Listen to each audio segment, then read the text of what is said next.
हे सगळं प्रत्येक जिल्ह्यात पण येतात. सगळे नागपूरवरून आले आहेत, तिकडे परभणी तिथे बोलले, सगळे प्रत्येक जिल्ह्यात लोक आले.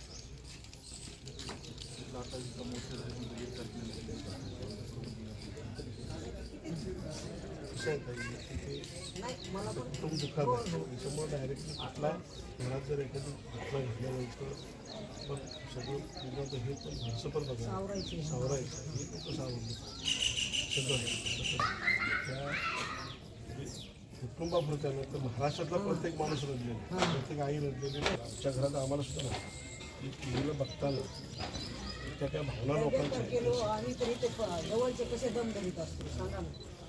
एवढी म्हणजे वाईट अवस्था. ते गावचा रीडर होता ना, गावचा रीडर आहे ना सर्व. 15 वर्षे एका गावाचा माणूस सरपंच पदाचा कारभार अतिशय निपक्षपातीपणे सांभाळतो. आणि आज बीडचा संपूर्ण जिल्हा सर्व मसाजोग गाव ह्या सगळ्या गावकऱ्यांची एकच मागण्या 17 दिवस झाले. जे आरोपी मोकाट आहेत त्या आरोपींना अद्यापपर्यंत ह्यांनी ताब्यात घेतलेलं नाही.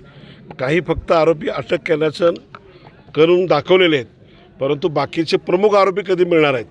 आणि या संदर्भामध्ये आता फक्त देशमुख कुटुंब एकटं नाही, मसाजोग गाव एकटं नाही, तर महाराष्ट्रातल्या कानाकोपऱ्यातल्या 36 जिल्ह्यातला मराठा एकवटलेला आहे. सर्व संघटना एकत्र झालेल्या आहेत.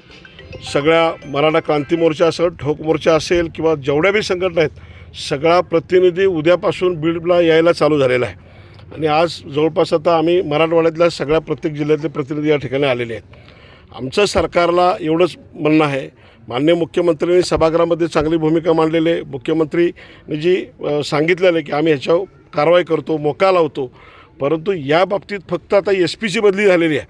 पण फक्त SP बदली करून चालणार नाही. आमचं स्पष्ट म्हणणं आहे की हेच तुम्हाला जाळं तोडावं लागेल. या ठिकाणी कलेक्टरपासून तहसीलदारांच्यापासून तुमचे प्रत्येक जिल्ह्यात तालुक्यातले पोलीस स्टेशनचे PI हे जेवढं रॅकेट येतं हे सगळं रॅकेट पहिलं तोडा. एका महिन्याच्या आतमध्ये सगळ्यांच्या बदल्या करून टाकायच्या. ह्यांच्या मर्जीतले सगळे अधिकारी हाकलून द्या इथून. जर तुम्हाला नसेल तर तुम्हाला एकदा दणका दिला आहे, पुन्हा दणका द्यायची वेळ आणू नका.